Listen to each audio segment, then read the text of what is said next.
Are we all here? Okay, Mr. Boxer, great. Thank you. Good morning.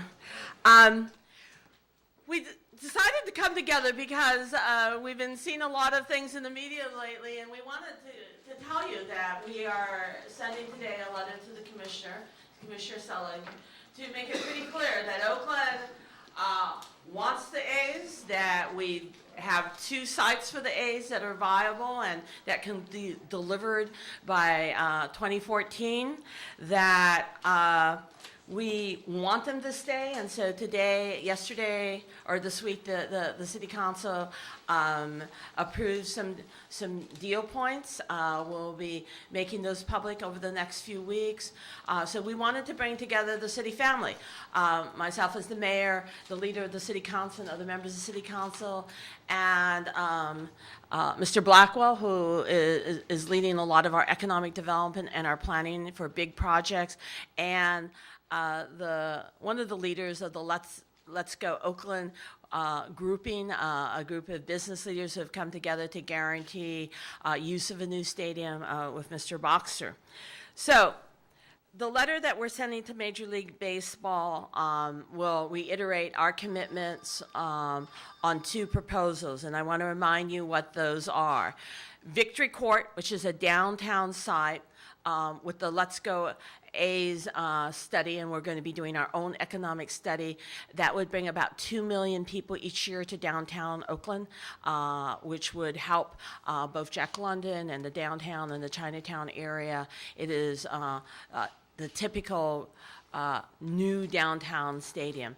We also believe, as some of you know, that we put out an RFP for the Coliseum area, that we are asking developers and planners to help us design a new Coliseum area that will be a potential convention and entertainment, shopping, and perhaps even housing, a regional destination very similar to LA Alive and very different from what we have there now with the airport connector that could clearly be a secondary convention center. And so we think we have 2 of the most exciting prospects, one of which we completely can own and can start development on almost immediately. The other one, which the city owns a large part of it, and we also think that we can deliver that by 2014 with a completion of a station in 2016. Both of them are among the best transportation sites in the Bay Area, a lot of mass transportation in the center of the Bay Area's population center, and with a proven fan base.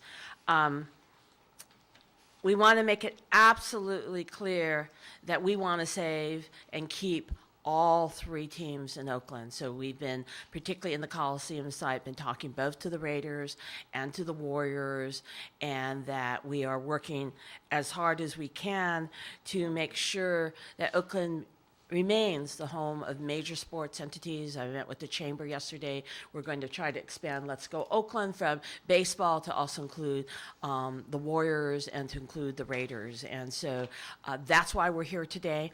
I'm going to turn this over quickly to Mr. Blackwell, who will be sending out the more detailed letter, and then we'll have the President of the Council, and lastly, we'll have Doug Boxer.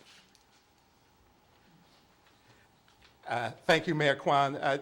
Just to reiterate, I think all of you have seen in the media recently statements from the Oakland A's, from other baseball owners, and even leaders of other jurisdictions basically saying that Oakland does not have a viable alternative to San Jose. I think one of the things that we want to make perfectly clear today is that those are misstatements and not true.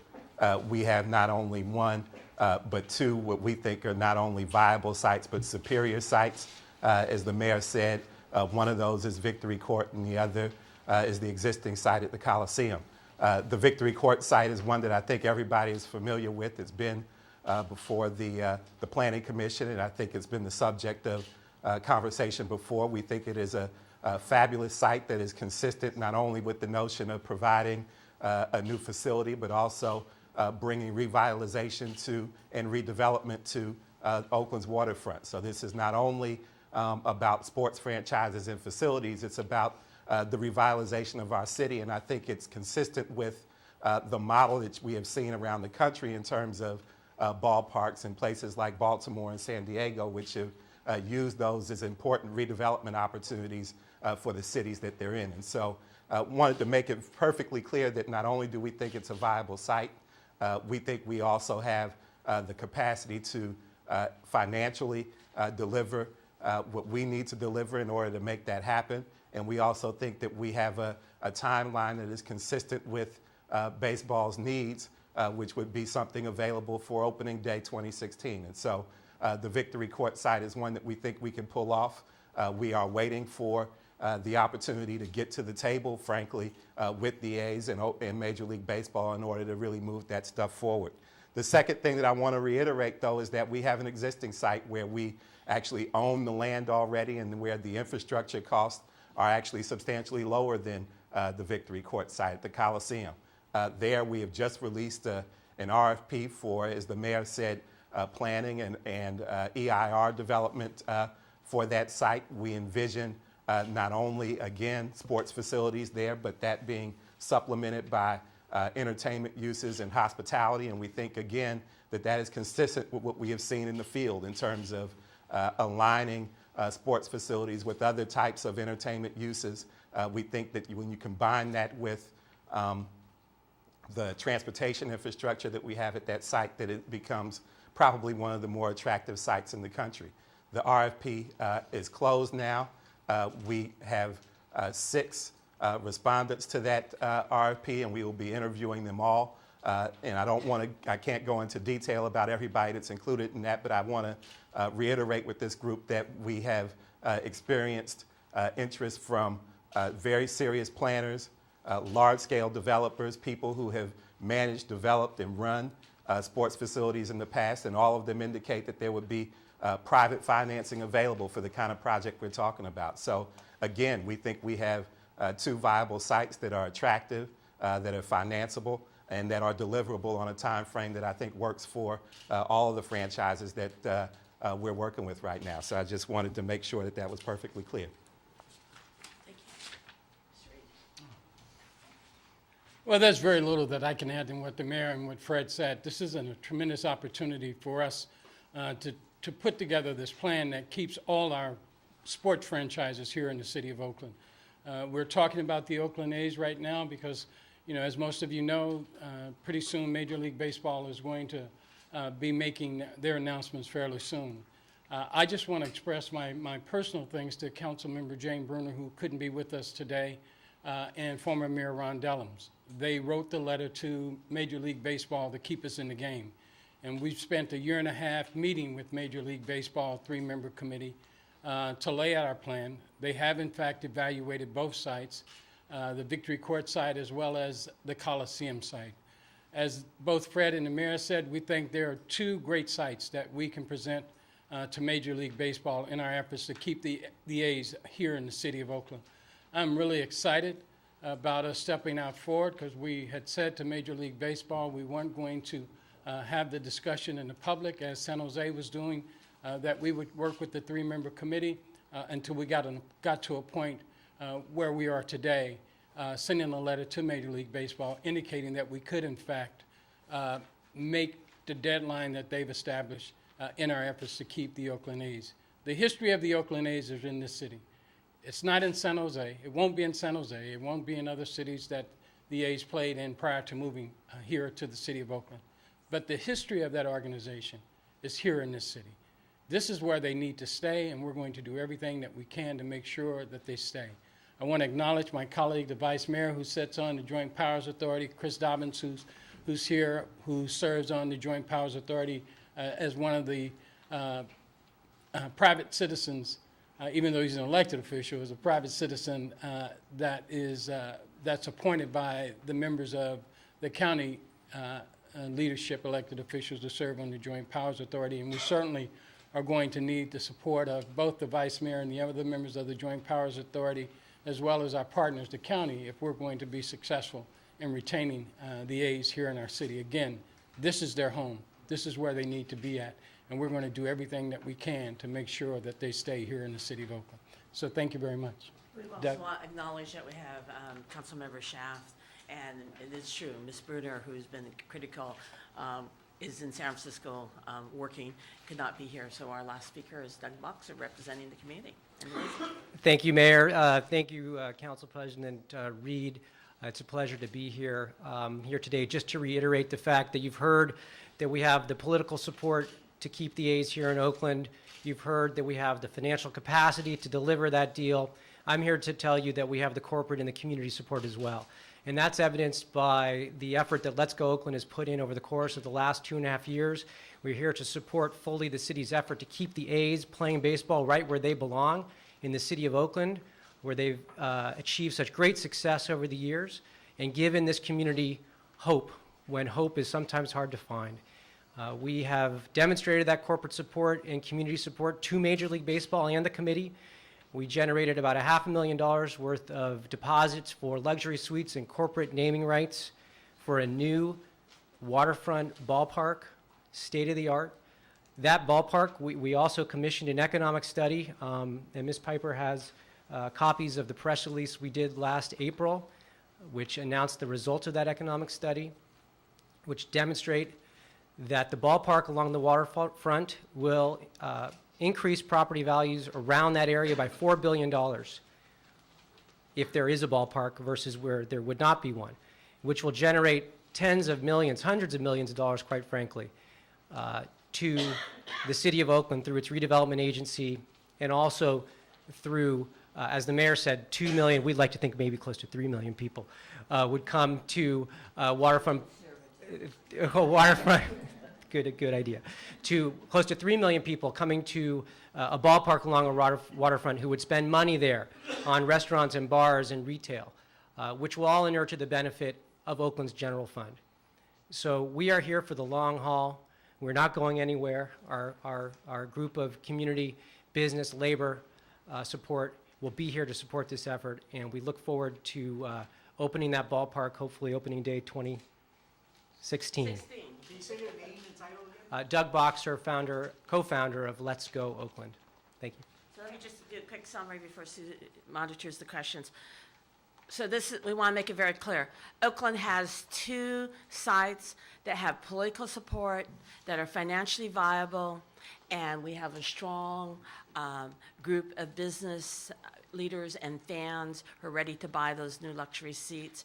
We think we're the only city that can open a new stadium by 2016. So we're ready to negotiate. We're putting out our term principles. We want Major League Baseball to formally enter in negotiations with us. We can get this done this spring. Thank you.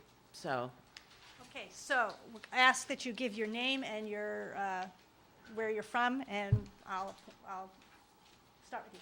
Angela, now this started out as the A's, but now you're actually looking at the Warriors and the Raiders and Exodus 3 teams. So how are you going to prioritize keeping them in Oakland politically and financially? I'm going to start and have Fred add. The reality is that we've been looking at the major opportunities to redevelop Oakland in general. This is really Oakland's time, our central location. The waterfront has more and more things happening on it. The baseball stadium would be perfect for that. But at the same time, we've been looking at the Coliseum area. It is one of the largest areas in the United States in a major city for major redevelopment.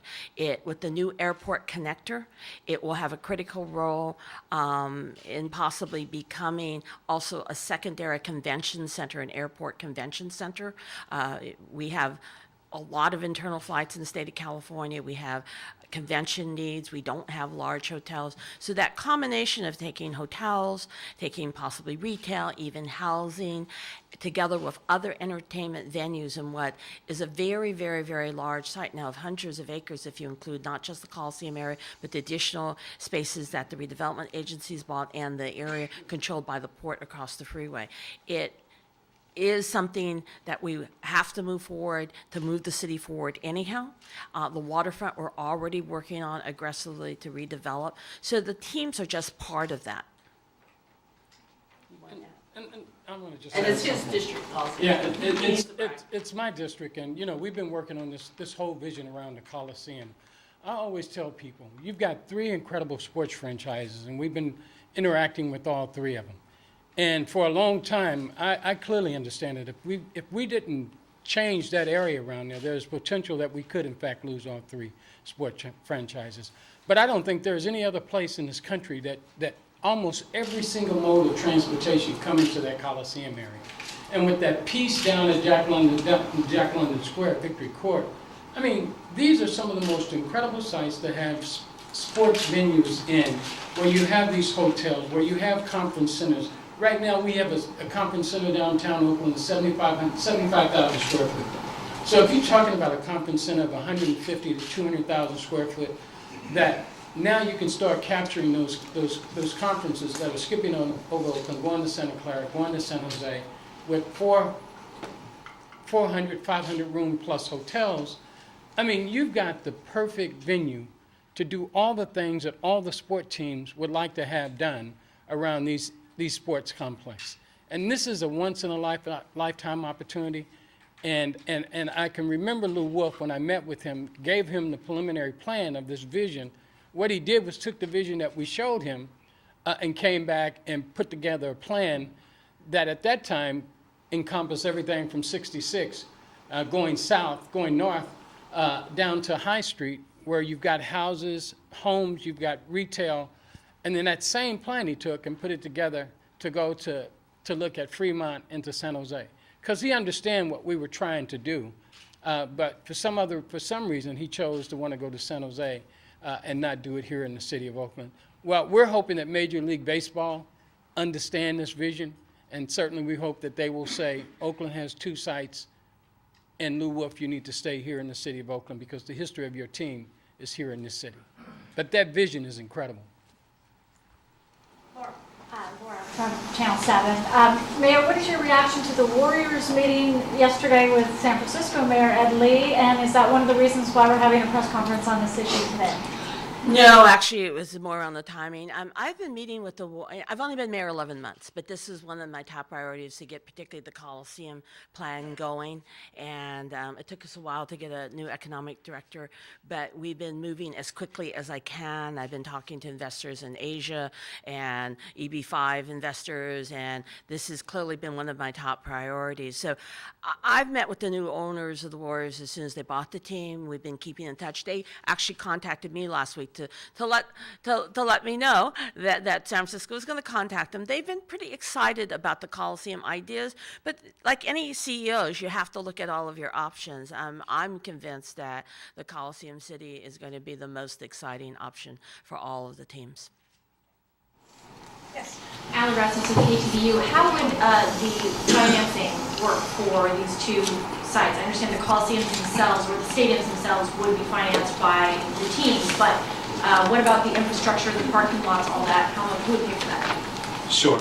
I mean, I think one of the great things about where we are right now is that I think the expectation that used to be around for sports franchises that cities would pick up the tab for all the things that you just mentioned has gone away. I think that for the most part, they realize the economic times that we're in. They, like you all, are able to read about the fact that we do not have the ability to just throw money at sports franchises to allow them to stay. At the same time, we do have the ability through redevelopment and our bonding capacity to provide for financing for infrastructure, to bond for the kind of parking that's necessary. We have been quietly at the Coliseum City site acquiring properties around the Coliseum to enlarge the footprint there and create the opportunity for to increase parking capacity that would be needed in a situation like this. And the final point that I would make is that what's important about Coliseum City is that it combines a sports facility with more commercial, more entertainment, and more hospitality uses. And the reason why that is important is because those are the kinds of things that are financeable in the private market. And so we anticipate being able to substantially leverage private investment and debt in order to make that project move forward. So no general revenue money would come I'm glad you raised that. Absolutely no general fund money will be set aside for any of these projects. Okay, we'll take 2 more questions. Yes. Hi, I'm Jeffrey Schaub, KGO Radio. Let me see if I can articulate this. Are you calling this Coliseum City, first of all? The thing at the Coliseum, is that the official word, name for it? We have an official name. When we were in China talking to investors, we coined that concept because it's not, what you have right now are two stadiums with nothing around them, right? And so we're looking at more of an LA Alive concept with hotels, retail, possibly housing also. Mayor, as you know, these things take years. Redevelopment takes years, lots of money. We're in a terrible economy right now. San Jose is saying basically that near a shovel-ready project. The expectation is that the MLB is going to make a deal with the Giants, get away with this territorial rights thing. It just seems like it's insurmountable at this point that you're going to be able to meet this kind of a deadline with the state of the economy, the financing that may or may not be available, all of the zoning and all of the work that the city has to do. Isn't it kind of insurmountable? Well, Ed will give you the details, but we don't think so at all. I think if you've watched how quickly we've moved on other projects, whether it was Lawrence Berkeley Lab where we went from nowhere to a finalist, or if you look at the other things that we're a much more nimble city, we totally control the Coliseum land. And there's a lot of investors, a lot of excitement about that. I know that you have a particular slant, but when I talk to the Giants, they basically say, we can keep the San Jose deal in court for 10 years. So the bottom line is San Jose in particular right now is allegedly in a fiscal crisis. It doesn't have a redevelopment district, even if we win in the courts. We have a pretty robust redevelopment district. We have a lot of interest because of the two locations of EB5 investors and other investors. And more importantly, they are part of an overall economic development plan that's going to happen. This is really Oakland's time. Oakland's been underdeveloped. We're centrally located in one of the most prosperous, vibrant areas in the country. We have the best transportation. We have the best weather. We also have the best fans. So. One more question. Over here. Nina Thurston from KQED Public Radio. I think it was about a year ago that the City Council authorized an environmental impact report for Victory Court. Has that been completed, or what does anybody know? No, it has not been completed, and as you know, the EIR process is one that requires substantial public input and comment, and so the reason why you haven't seen that is because we have not been aggressively moving forward with the EIR process. That being said, one of the things I think is important to know, and I hope this doesn't get too technical, is that at the Coliseum, sports facilities are in existing use. So there is no need to start from scratch with an environmental review process there. And we have already, as most of you know, been moving forward with the Oak Tonight project, which is already an entitled project there. So this would be an EIR process that at Victory Court would probably have to start close to from scratch, but that we think would move fairly rapidly. And so if we get the high sign from anybody in Major League Baseball that we're ready to go, we are actually poised to move forward, and we have a schedule that we think can meet their needs. So thank you. We will, if you're interested, we will send you the link to the study that Doug Boxer's group has done, so that because it's a 78-page report, and you can look at that. So thank you very, very much.